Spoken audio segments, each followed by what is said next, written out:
My name is Anthony, and I'm 58 years old. For 5 years, I've lived alone with my grief, treasuring the necklace my wife Elizabeth designed before cancer took her. It was my only tangible connection to her, until last week when I found it missing. My daughter Sarah's words cut deeper than any blade. The necklace was sold. I needed money for vacation. Before I tell you what happened next, please let me know where you're watching from and hit subscribe if you want more authentic stories about difficult family lessons. My life with Elizabeth was everything I could have dreamed of. For 30 years, we built a beautiful life together in our modest suburban home in Connecticut.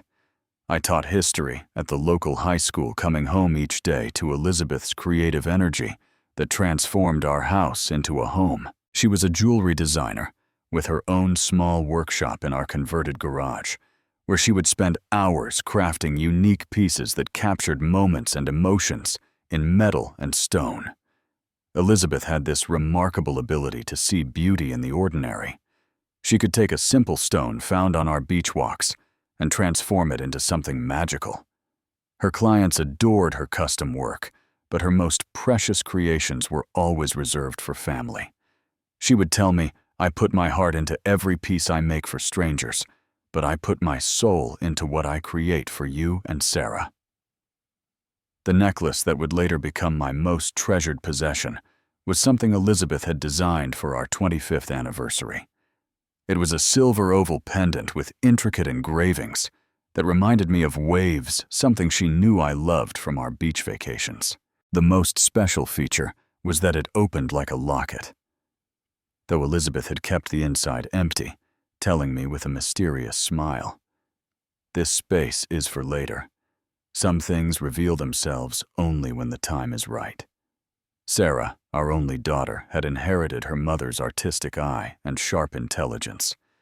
She was always a daddy's girl in her early years, but as teenagers often do, she gravitated more toward her mother during adolescence. Elizabeth became her confidant, her guide, her friend. I never minded watching their bond grow, only deepened my love for both of them.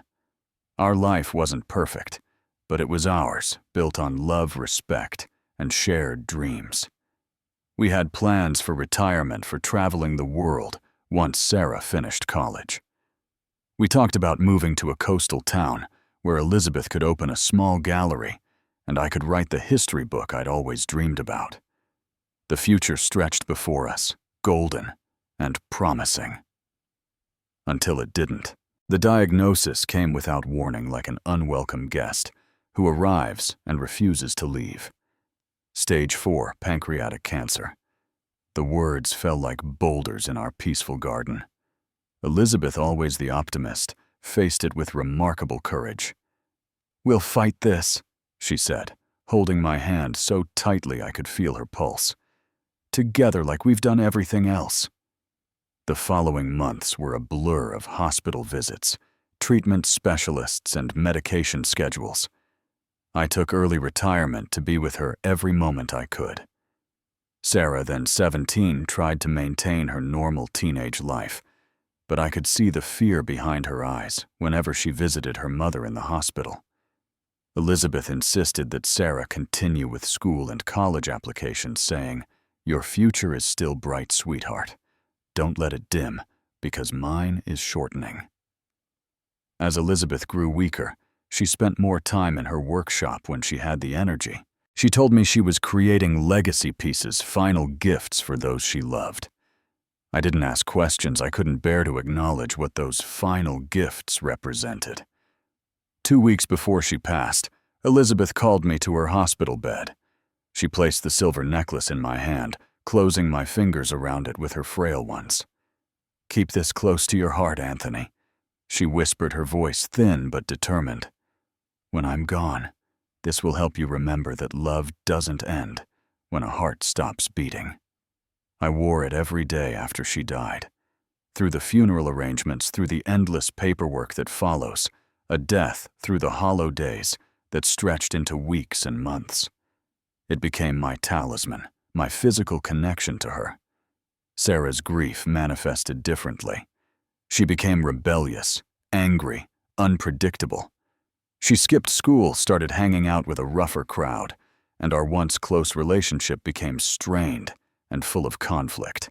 She would scream that I didn't understand her pain, that I was too absorbed in my own grief to see hers. Perhaps she was right. I was drowning in my loss, clinging to memories, and that silver necklace like a life raft in stormy seas. The years that followed Elizabeth's death were difficult. Sarah graduated high school with barely passing grades, a shadow of the bright student she had once been. She enrolled in community college, but struggled to commit to her studies. She moved in and out of our home, taking various part-time jobs that never lasted long. Each time she moved back, the tension between us grew thicker, harder to navigate. By the 5th year after Elizabeth's death, Sarah had moved back home again. At 22, she seemed lost, drifting between jobs and classes without direction. I tried to guide her gently, suggesting career counseling or therapy, but my suggestions were met with cold resistance. "Stop trying to fix me," she would say. "I'm not one of your history projects." And our financial situation had become strained. My early retirement meant a reduced pension, and Elizabeth's medical bills had depleted much of our savings. I picked up tutoring work to supplement my income, but money was always tight. Sarah frequently asked for financial help, which I provided when I could, though I worried about enabling her rootless lifestyle. Through it all, I kept Elizabeth's necklace close. I didn't wear it every day anymore, but I would take it out each night before bed, holding it, as I talked to Elizabeth about my day, our daughter, my struggles, and small victories. It was my ritual, my private moment of connection to the woman I'd loved for most of my life. I never imagined that this tangible link to Elizabeth would be broken by our own daughter. But life has a way of delivering its harshest lessons when we least expect them, and through the people we least suspect. It was our anniversary. Not a happy day, but an important one. 35 years since I had watched Elizabeth walk down the aisle toward me, her smile brighter than the sun, streaming through the church windows. 5 years since I had stood by her grave, unable to comprehend a world without her in it. I had established a tradition of visiting her favorite garden on our anniversary, bringing a picnic lunch, and spending the afternoon telling her about the past year. I always wore her necklace on these days. It made me feel that some part of her was still with me, still listening. That morning I woke early, my heart heavy with both love and loss. I showered, dressed in the blue shirt Elizabeth always said brought out my eyes, and went to retrieve the necklace from its special place in my dresser drawer. I had converted one of my socks drawers into a memorial of sorts, with a velvet-lined box containing the necklace, our wedding photo, and a few other small mementos. When I pulled open the drawer and lifted the lid of the box, my heart stopped. The necklace wasn't there. At first I thought I must have misplaced it. Perhaps I'd worn it recently and put it somewhere else. But no. I distinctly remembered placing it back in its box after our last anniversary. I searched my bedroom methodically, checking pockets, other drawers, the bedside table, even under the bed. Nothing. My search became more frantic as I moved through the house, checking places I knew were illogical. The kitchen drawers, the bookshelves, the bathroom cabinet. With each empty location, my panic grew. This wasn't just jewelry that was missing. It was my connection to Elizabeth, the physical embodiment of 30 years of love and 5 years of grief and remembrance. After 2 hours of increasingly desperate searching, I sat on the living room sofa, my head in my hands. There was only one explanation that made sense, though I didn't want to believe it. Sarah was the only other person who had access to the house. She must have taken the necklace. But why would she take something she knew was so precious to me? Sarah had her issues, but theft had never been among them, especially not something with such deep emotional significance. I tried calling her cell phone, but it went straight to voicemail. I sent a text asking her to call me immediately, trying to keep my tone neutral, despite my growing anger and fear.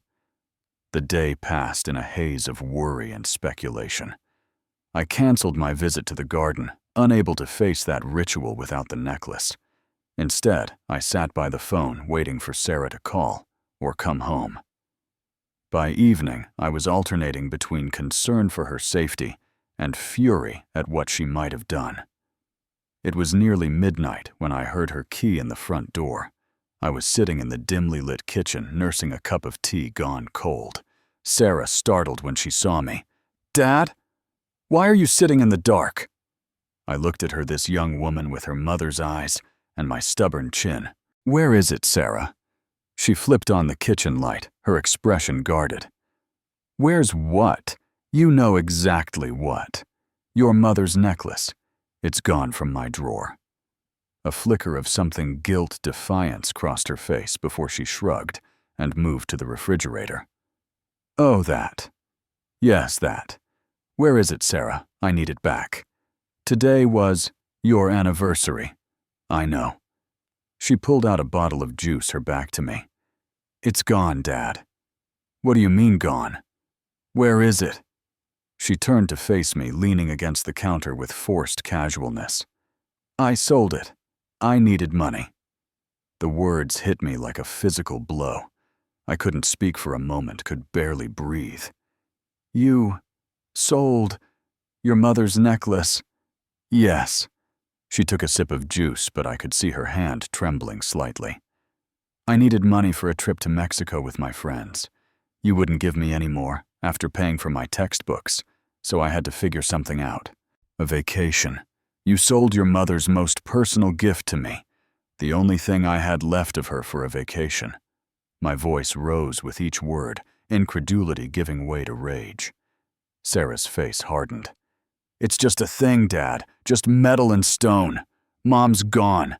She's been gone for 5 years, but you're still living with her ghost like she's going to walk through the door any minute. It's not healthy." "Not healthy. You think stealing from me is healthy. You think betraying your mother's memory is healthy."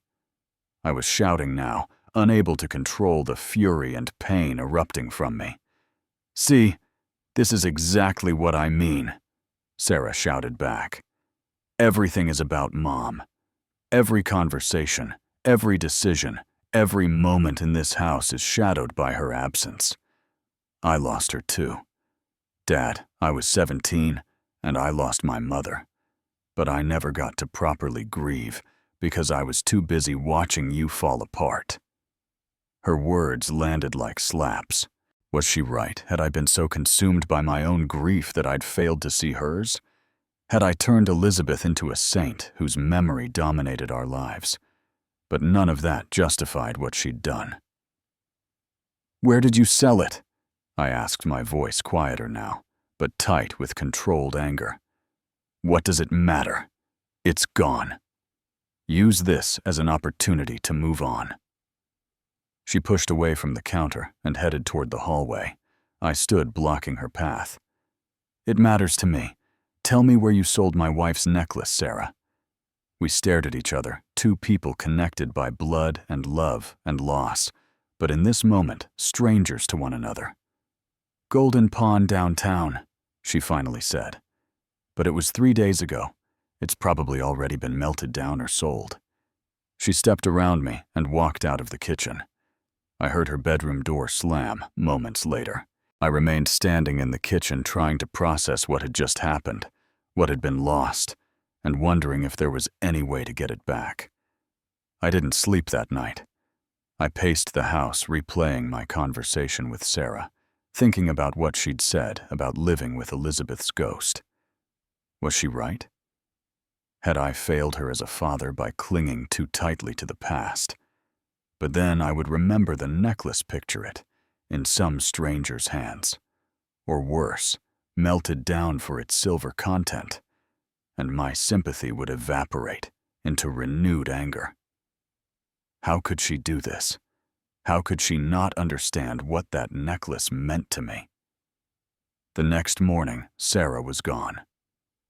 Before I woke, a hastily scribbled note on the kitchen counter. Staying at Tina's for a few days. Need space. Fine. I needed space, too. Space to figure out how to fix what she had broken, if that was even possible. I started my day with a singular mission: find the necklace. After Sarah left, I went to her room.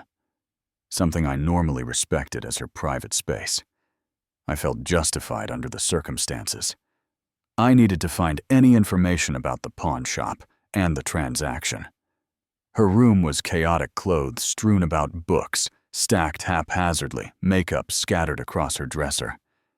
It reminded me painfully of how Elizabeth's workspace would look during her creative phases. I pushed the thought aside and began searching methodically. I found what I was looking for in her desk drawer, under a pile of receipts, a small paper slip from Golden Pawn showing she had sold a silver locket necklace for $300 3 days ago. Only $300 for something priceless. The injustice of it stung. The pawn shop opened at 10. I was there when the owner unlocked the door, an older man with salt and pepper hair and reading glasses perched on his nose.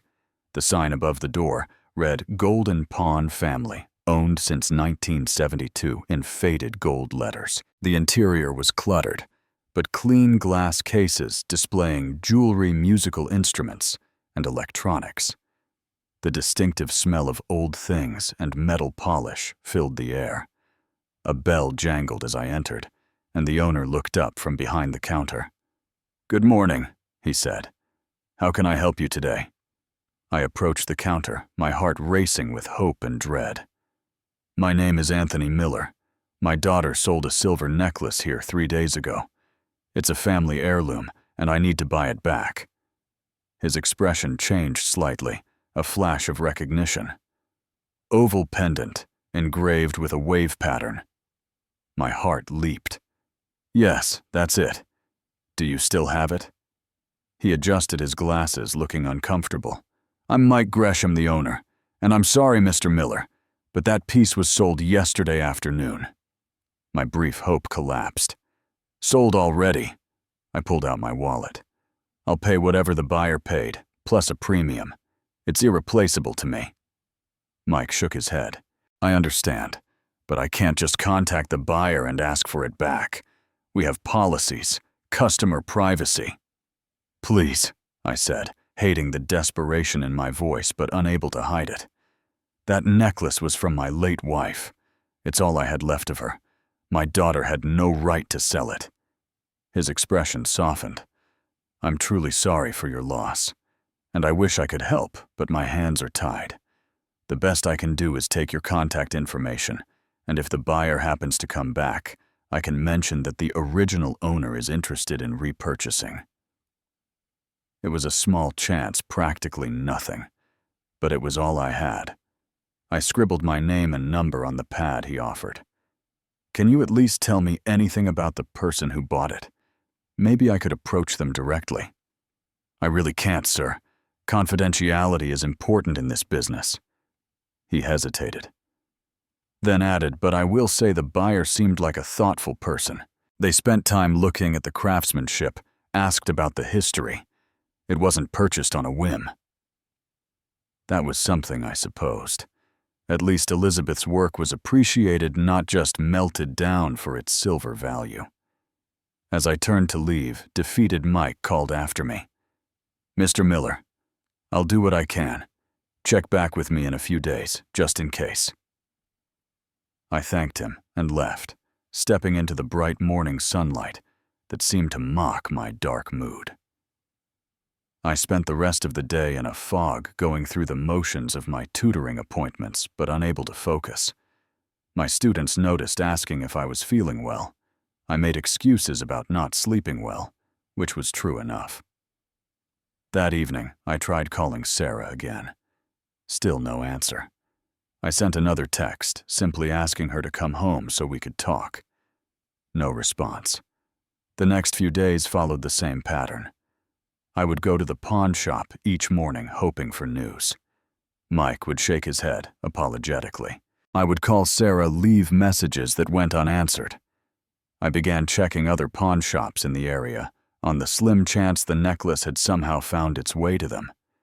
I even posted in online forums for lost jewelry, offering a reward. At night, I would sit in Elizabeth's old workshop, now mostly used for storage, surrounded by her tools and sketches, feeling her absence more acutely than I had in years. I found myself talking to her as if she were there, asking for guidance, for forgiveness, for failing to protect her most precious gift to me. "I don't know how to reach her, Lizzie," I whispered to the empty room. "She's so angry, so distant. I thought we were healing, but we're further apart than ever. And now your necklace is gone, and I don't know if I'll ever get it back, or if she'll ever understand what she's done." On the third day, as I was leaving Golden Pawn after another disappointing visit, my phone rang. It was Mike from the pawn shop. "Mr. Miller, can you come back to the shop? There's something you need to know about that necklace." My heart raced as I turned around and practically ran the block back to the shop. Had the buyer returned it? Had Mike found another way to get it back? When I re-entered the shop, Mike was waiting for me, a serious expression on his face. "Please come to the back office," he said, gesturing to a door behind the counter. I followed him into a small, cluttered office with filing cabinets and a desk covered in paperwork and a computer. He motioned for me to sit, then took his own seat behind the desk. "Mr. Miller, when we acquire jewelry, especially unique pieces, we document them thoroughly before putting them up for sale. We photograph them, note any markings or special features, assess the materials." I nodded impatiently. "Yes, I understand. But what about the necklace?" Mike turned his computer monitor toward me. "This is the necklace your daughter brought in." On the screen was a clear image of Elizabeth's pendant, the familiar wave pattern gleaming in the light. "Yes, that's it." I confirmed, a pang in my chest at seeing it. "We always check to see if items like this open, if there might be inscriptions inside anything that affects the value." He clicked to another image. "And we found this." The screen showed the inside of the opened pendant. My breath caught. There, nestled in the left side of the locket, was a tiny photograph I had never seen before. It showed Elizabeth and me on our wedding day, our faces close together, smiling radiantly. On the right side was something written in Elizabeth's distinctive handwriting, too small for me to read on the screen. "What does it say?" I asked, my voice barely audible. Mike handed me a magnifying glass and a printed copy of the photo. "See for yourself." I held the magnifying glass over the printed image, my hand trembling. In Elizabeth's elegant script was a message. "Anthony, my love, I've prepared one final gift for you and Sarah. Look behind the painting in our bedroom. I will love you both forever. Elizabeth." I stared at the words, reading them over and over. A final gift. A message hidden for 5 years, waiting to be discovered. And I had never known, never thought to open the necklace that I had held close every day. "I had no idea," I whispered. "All this time." Mike nodded sympathetically. "That's why I called you. I thought you should know. And..." He hesitated. "I've spoken to the buyer. She agreed to meet with you." I looked up, hope surging through me. "She did. When? Where?" "Tomorrow, here at the shop, 4 o'clock. He held up a hand as I started to thank him profusely. "I can't guarantee she'll sell it back to you. That's between the two of you. But she was moved by your story and agreed to at least hear you out." It was more than I had dared hope for. A chance to recover the necklace. And now this mysterious message from Elizabeth, a breadcrumb trail leading to something she had left for us. For the first time in days, I felt a glimmer of possibility amidst the darkness. I left the pawn shop with a lighter step, my mind racing with questions. What painting in our bedroom? There were several. What final gift had Elizabeth prepared? And most pressing of all, how would I tell Sarah about this discovery when she wouldn't even speak to me? I needed to find the gift first, I decided. Then I would have something tangible to share with Sarah, something that might bridge the gulf between us. I drove home with renewed purpose, determined to solve this mystery Elizabeth had left for us. When I arrived home, I went straight to our bedroom, my bedroom now, though it still held Elizabeth's presence in 1,000 small ways. I surveyed the walls, counting 5 framed pictures. A landscape of the Maine coast we had visited on our honeymoon, a black and white photograph of New York City where we had met, a watercolor of our garden painted by Sarah when she was 12, a formal portrait of Elizabeth from before our marriage, and finally, centered above the dresser, our favorite family photograph taken on Sarah's 16th birthday. I started with that one, carefully lifting it from the wall. The back was sealed with brown paper, typical for professional framing. I examined it closely, looking for any sign of tampering or a hidden compartment. Nothing seemed unusual. I repeated this process, with each picture becoming increasingly frustrated as I found nothing out of the ordinary. Had Elizabeth been mistaken? Had she intended to create this secret space, but never gotten around to it? On my second inspection of the family photograph, I noticed something. The brown paper backing had a slight bulge near one corner, almost imperceptible unless you were looking for it. I pressed it gently and felt something solid underneath. With trembling fingers, I carefully peeled back the paper. Behind it, attached to the back of the frame, was a slim wooden box and an envelope, both secured with tape. My name was written on the envelope in Elizabeth's handwriting. I removed them both, my heart pounding. I sat on the edge of the bed, the items in my lap, suddenly afraid to open them. What final message had Elizabeth left for us? What would her words from beyond do to the fragile remnants of our family? Taking a deep breath, I opened the envelope first. Inside was a letter several pages long, the paper high-quality stationery that Elizabeth had always preferred for important correspondence. I began to read her voice so clear in my mind, I could almost hear her speaking the words. My dearest Anthony, if you're reading this, then you've finally discovered the secret of the necklace, and I am no longer with you. I'm sorry for the mystery for not telling you directly, but I wanted this gift to find you when you needed it most, not when the grief was too raw to see beyond it.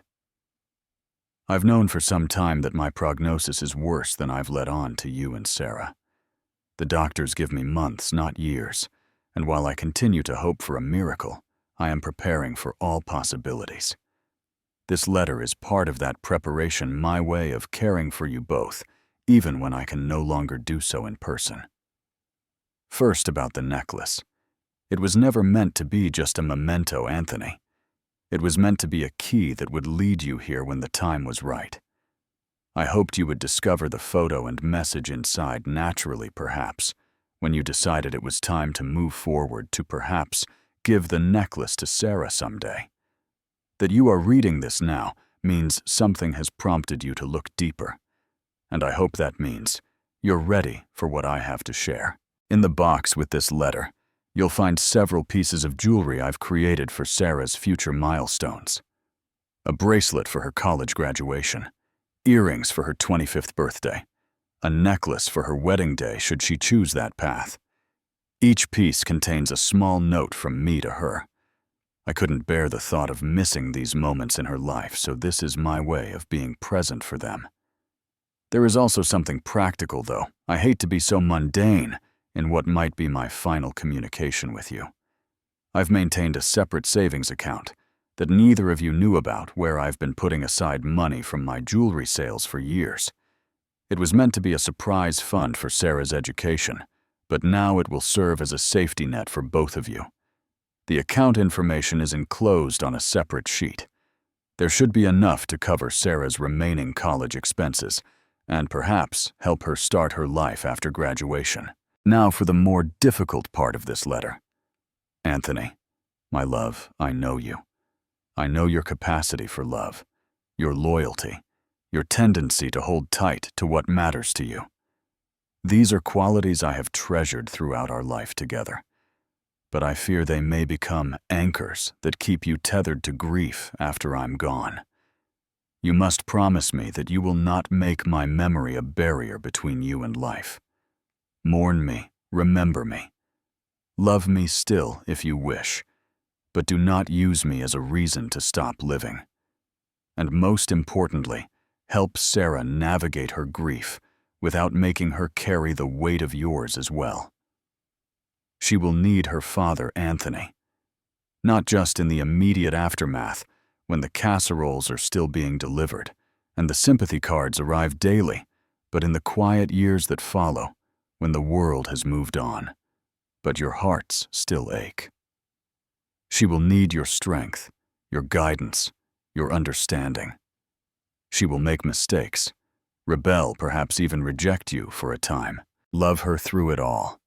And if the day comes when you find love again, know that you have my blessing. You have so much love to give, Anthony. I would never want you to lock it away with my memory. As for Sarah, please share the contents of this box with her when you feel she's ready. Tell her that my greatest joy was being her mother, and that I will love her always beyond time, beyond space, beyond the separation of death.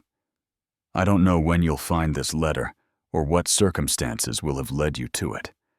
I hope it's many years from now when grief has softened and you can read these words with bittersweet joy rather than fresh pain. But whenever it finds you, know this: you were the love of my life. Anthony Miller. Every day with you and Sarah was a gift I treasured. Live well, my darling. Find joy again. And when you think of me, smile. All my love, now and always. Elizabeth. By the time I finished reading, tears streamed down my face. Elizabeth's voice was so present, so alive in these pages. It was as if she were sitting beside me, her hand on mine, as it had been countless times throughout our marriage. I set the letter aside and opened the wooden box with reverent care. Inside, nestled in velvet, were the jewelry pieces Elizabeth had described. Each was exquisite, showcasing her unique talent for capturing emotion in metal and stone. Each had a small envelope attached with Sarah's name, and the occasion written in Elizabeth's hand. I didn't open these, they were for Sarah alone. Also in the box was a sealed envelope with financial information written on it. I set this aside for later. I sat there for a long time, surrounded by these treasures from the past. These gifts for a future Elizabeth had known she wouldn't see. The complexity of emotions was overwhelming, refreshed, love reaffirmed, regret for what might have been, and a dawning realization of how badly I had failed to honor one of Elizabeth's final wishes. I had not helped Sarah navigate her grief. Instead, I had been so consumed by my own loss that I had left her to find her way alone. And when she had acted out, pushed boundaries, struggled to find her place in a world without her mother, I had seen it as rebellion rather than pain. Even this theft of the necklace wasn't it, in some way a cry for attention, a desperate attempt to break through the shrine I had built around Elizabeth's memory. Or was I making excuses for inexcusable behavior? I needed to talk to Sarah. Really talk to her, not just exchange accusations and defenses. But first I needed to find her. Our argument had driven her away, and now I had no idea where she truly was or what she was doing. I picked up my phone to try calling her again, but hesitated, staring at the screen. Something about what she had said didn't add up. A vacation to Mexico needed more than $300. And Sarah, for all her recent problems, had never been materialistic or particularly interested in beach vacations. What was she really using that money for? I went back to her room this time, looking more carefully, trying to see beyond my anger to the clues that might tell me what was really happening in my daughter's life. Her desk held the usual college student debris: textbooks, notebooks, pens, her laptop. I opened the laptop, feeling slightly guilty, but needing answers. The password screen stopped me. Of course, I turned to her bulletin board. Scanning the photos, flyers, and notes pinned there. Most were older pictures from high school movie ticket stubs, a concert wristband. But near the edge was something newer, a business card for a medical clinic I didn't recognize, and underneath it, a flyer for a support group for young adults with cancer. My blood ran cold. No, it couldn't be. Not Sarah, too.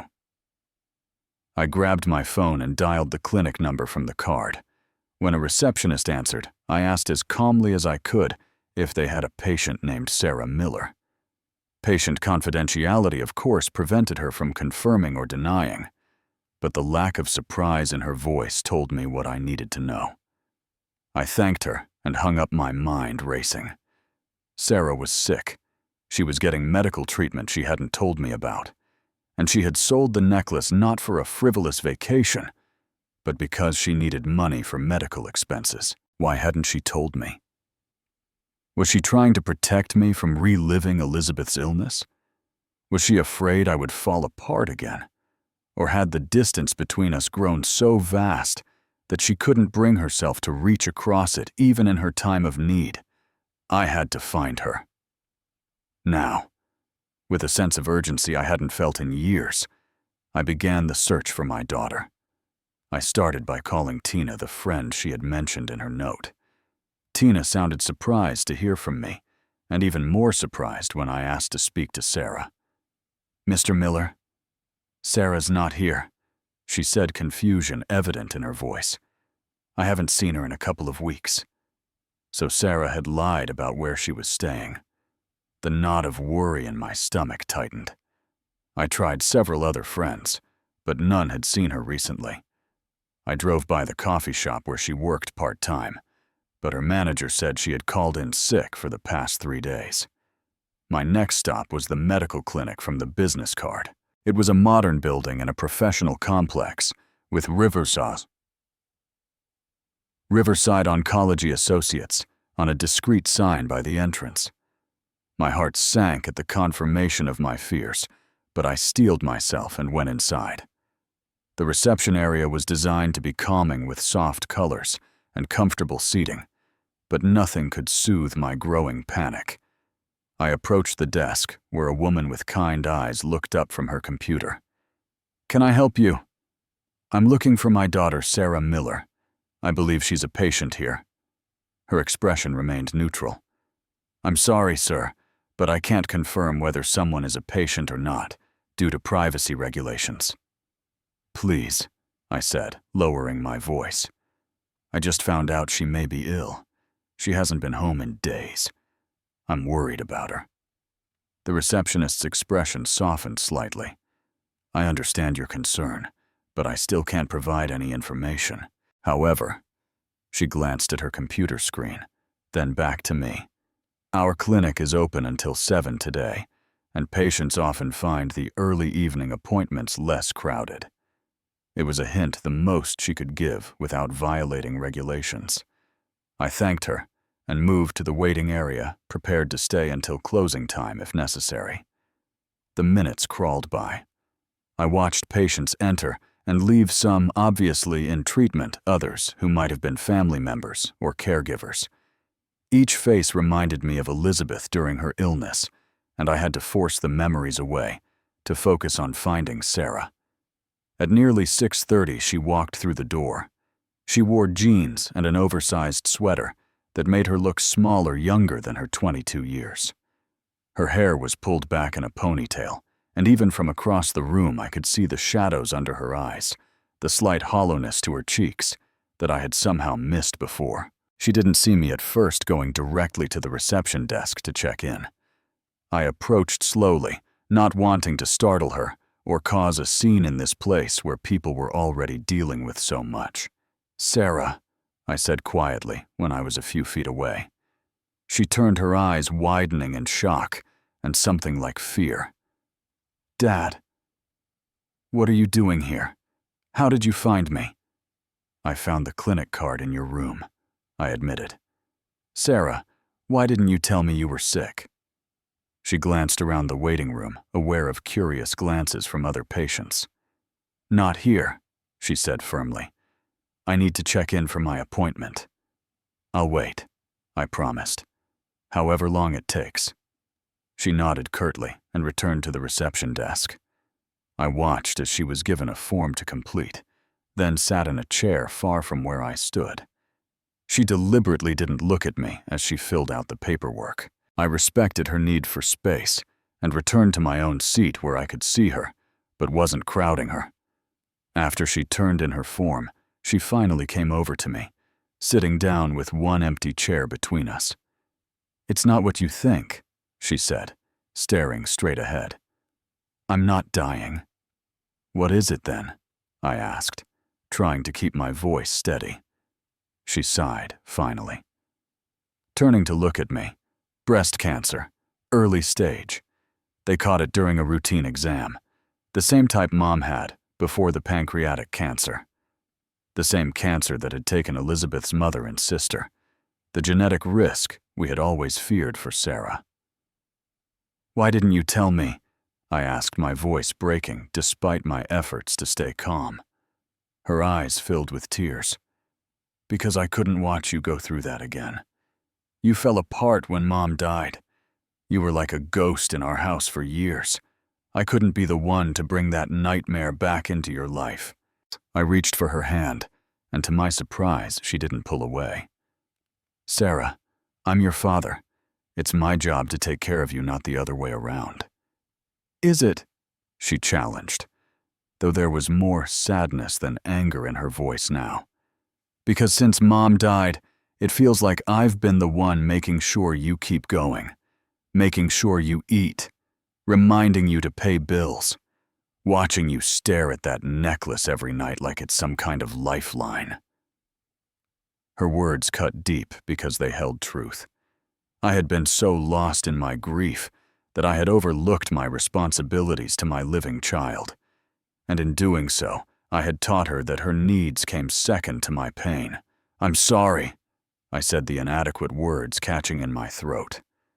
"I've failed you, Sarah. Your mother would be so disappointed in me." At the mention of Elizabeth, Sarah's face crumpled. She began to cry in earnest, silent tears streaming down her face. Without thinking, I moved to the seat next to her and put my arm around her shoulders. She stiffened at first, then gradually relaxed, leaning into me like she used to as a child. "I sold the necklace to pay for the initial tests," she confessed between sobs. "My insurance wouldn't cover them because I'm too young for routine mammograms. I was going to tell you after I knew for sure what we were dealing with. I didn't want to worry you unnecessarily." "And the Mexico trip?" I asked gently. She wiped her eyes with the back of her hand. "A lie. I couldn't think of anything else in the moment. I was afraid if I told you the truth about being sick, you'd completely shut down again." We sat in silence for a moment, the weight of 5 years of miscommunication and hidden pain between us. Sarah Miller. A nurse had appeared at the door to the treatment area. Sarah stood wiping her face. "That's me. I'll be right here," I promised. "And afterward, we need to talk. Really talk." She nodded, a ghost of a smile crossing her face. "Okay. And Dad, I'm sorry about the necklace. I know how much it meant to you." As she disappeared through the door with the nurse, I sat back in my chair, my mind reeling with all I had learned. My daughter was facing the same disease that had ultimately taken her mother. She had been dealing with it alone, afraid to add to my burden. And in her time of need, she had sold the one thing that might have provided comfort, because she had no other resources. I had never felt like a greater failure as a father. The appointment took nearly 2 hours. I used the time to read through the clinic's literature on breast cancer treatments, prognosis, and support services. By the time Sarah emerged, looking tired but somewhat relieved, I had a notebook full of questions and a renewed determination to be the parent she deserved. "How did it go?" I asked, as we walked to the parking lot. "Good news," she said. "The chemo is working. The tumor is shrinking. Dr. Patel thinks one more round should do it, followed by surgery to remove any remaining cells." "That's wonderful," I said, genuinely relieved. "Sarah, I want to help with the medical bills. All of them. And I want to come to your next appointment if you'll let me." She stopped walking and looked at me, a complicated mix of emotions on her face. "You don't have to do that, Dad. I know money's tight since you retired early. I do have to do it. I'm your father. And—" I hesitated, then decided she needed to know everything. "There's something I need to show you when we get home. Something from your mother." Her eyes widened. "From Mom? What is it?" "It's connected to the necklace. Mike from the pawn shop called me today. When they examined it, they found something inside neither of us knew about." I explained about the hidden photograph and message about finding the letter and jewelry behind the painting. I didn't share the details of the letter. Those were for Sarah to read herself, but I told her about the savings account Elizabeth had set aside for her education. By the time we reached the car, Sarah was crying again, but these were different tears. "She thought of everything, didn't she?" she said softly. "Even from beyond, she's still taking care of us." "She was an extraordinary woman," I agreed. "And she would be so proud of the strong woman you've become, Sarah. I know I haven't said that enough." We drove home in a silence that felt different from the strained quiet that had characterized our interactions for years. This silence was contemplative, full of possibility rather than resentment. When we arrived home, I showed Sarah the letter, the jewelry box, the financial information. She read her mother's words with trembling hands, occasionally looking up at me with tear-filled eyes. "She knew," Sarah whispered. "She knew we'd struggle. She tried to help us from beyond, and we've been too lost in our own pain to see it," I acknowledged. "But we can change that starting now." As Sarah examined the jewelry Elizabeth had created for her future milestones, I made us both tea Elizabeth's favorite chamomile blend that I still kept stocked. We sat at the kitchen table together, talking more openly than we had in years. Sarah told me about her diagnosis, the fear and loneliness she had experienced. I shared my regrets about how I had handled my grief, how I had failed to see her suffering. We cried together, remembering Elizabeth, acknowledging our shared loss and the different ways it had affected us. "What about the necklace?" Sarah asked eventually. "Is there any way to get it back?" "Maybe," I said, explaining about Mike's call and the appointment with the buyer the next day. "I don't know if she'll be willing to sell it back to us, but I have to try." Sarah nodded. "I want to come with you. I need to explain why I sold it, to apologize to this person for involving them in our family drama." I agreed, touched by her maturity and willingness to take responsibility. As she yawned, the emotional and physical toll of the day catching up with her, I suggested she get some rest. "Your room is just as you left it," I said, "if you want to stay." She smiled, the first genuine smile I had seen from her in too long. "I'd like that, Dad. I think it's time I came home for a while." As Sarah headed to bed, I sat alone in the kitchen thinking about Elizabeth's letter, about the years of miscommunication with my daughter, about the chance we now had to heal together.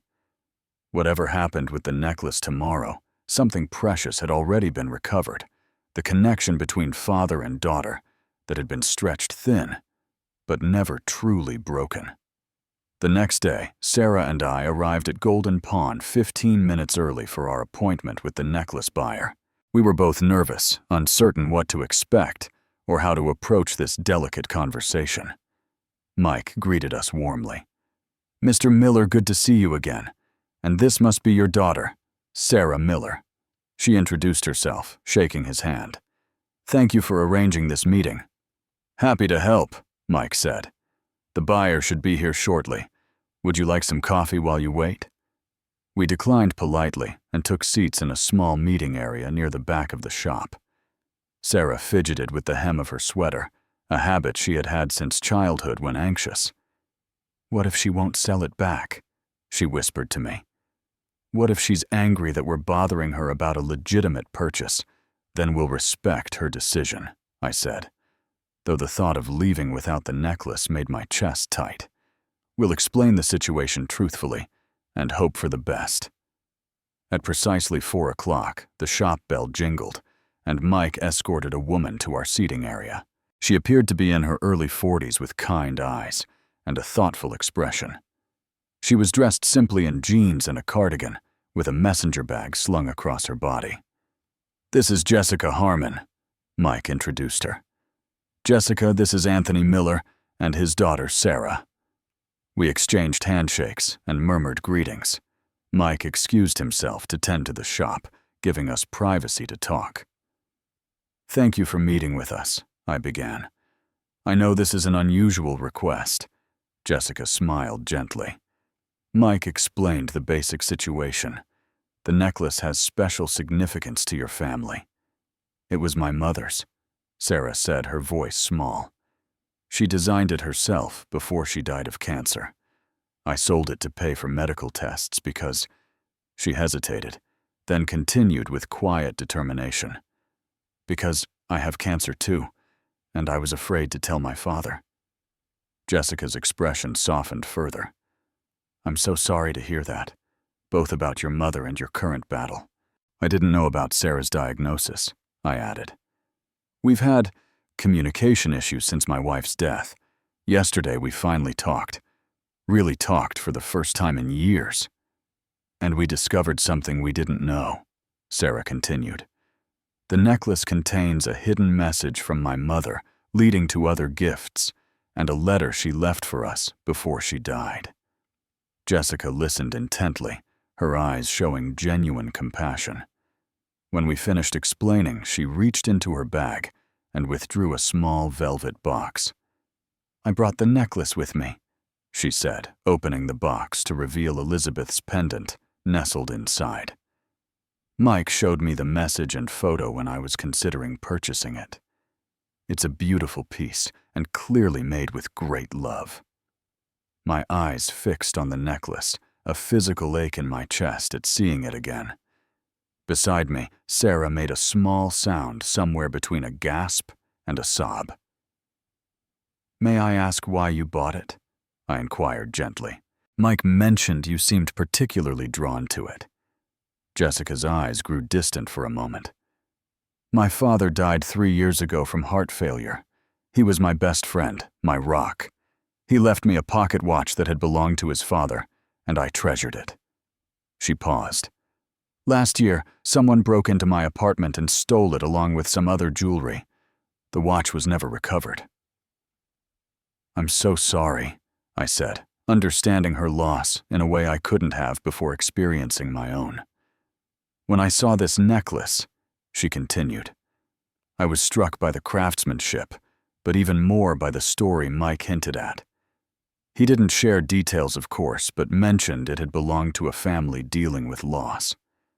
Something about it reminded me of my father's watch, not in appearance, but in the weight of memory it carried." She looked down at the open box, then back at us. "I would like to return the necklace to you." Relief and gratitude washed over me. "We'd be happy to reimburse you plus extra for your trouble. What did you pay for it?" Jessica shook her head. "I don't want money." Sarah and I exchanged confused glances. "Then what would you like?" Sarah asked hesitantly.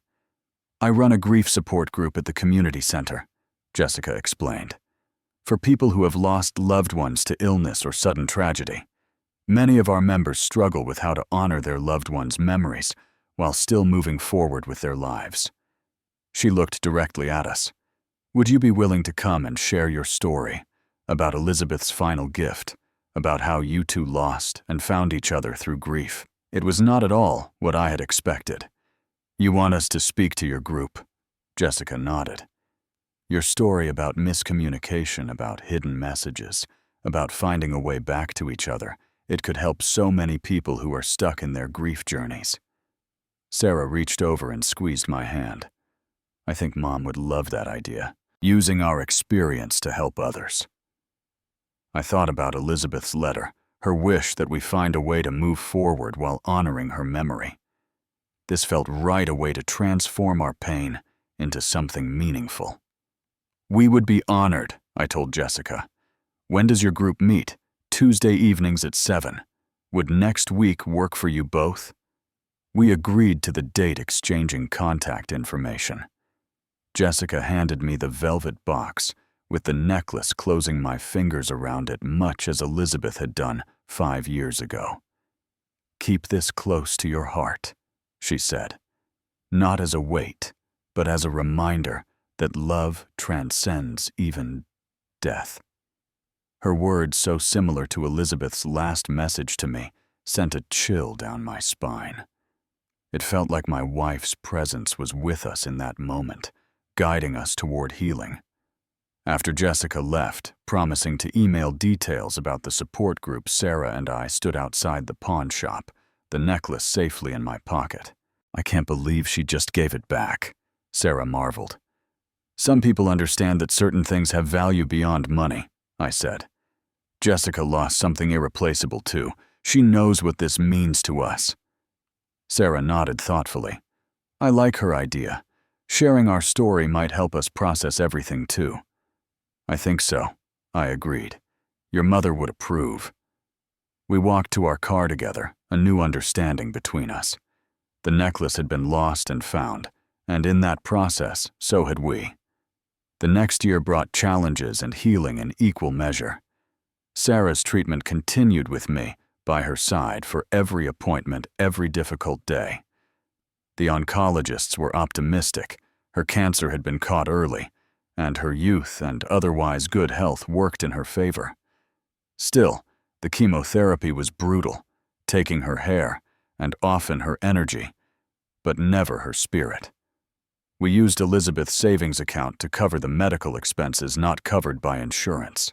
It felt right using the gift she had left to help save our daughter's life.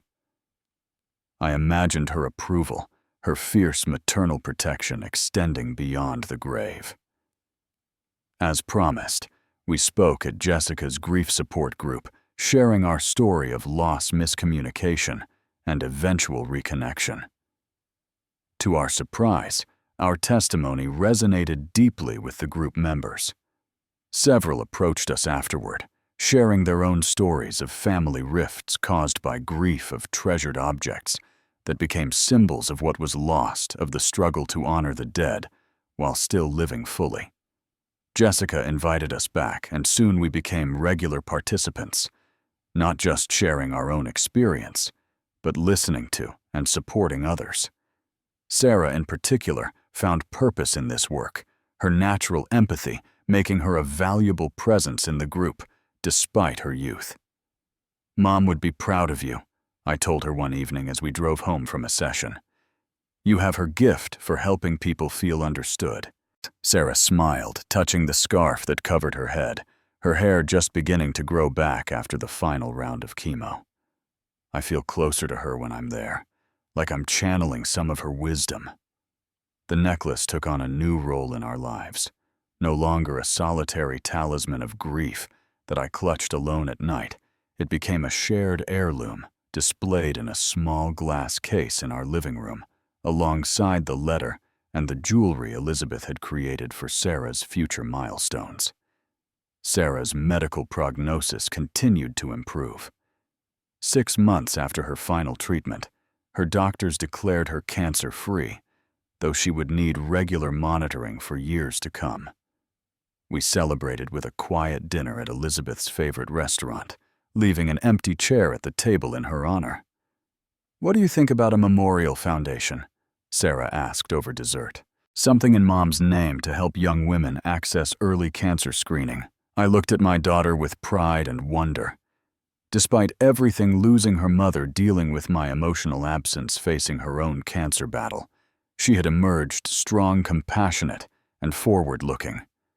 "I think it's a wonderful idea," I said. "We could start with an exhibition of her jewelry designs.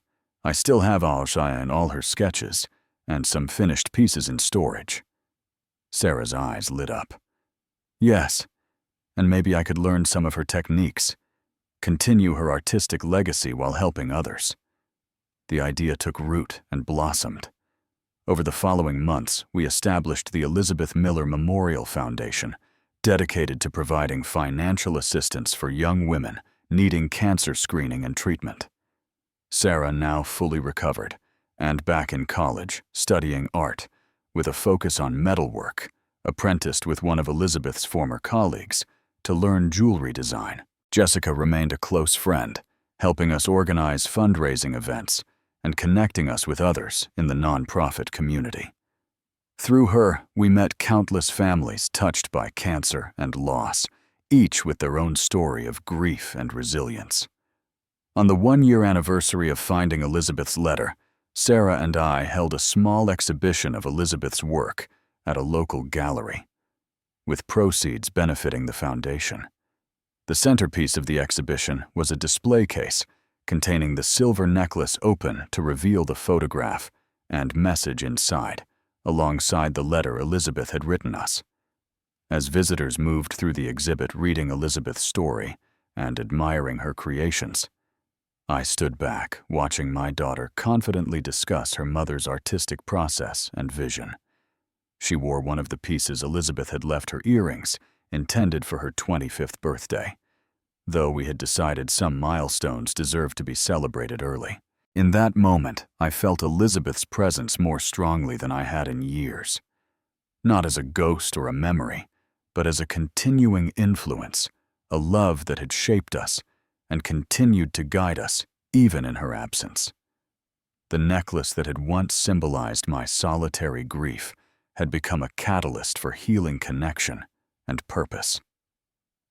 Elizabeth had known somehow that we would need a tangible link to her, something to guide us back to each other when we lost our way.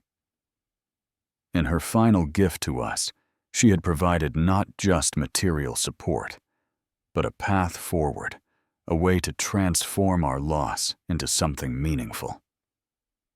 Sarah caught my eye across the room and smiled a smile so like her mother's that my heart skipped. I smiled back, grateful beyond words for this second chance at being the father she deserved.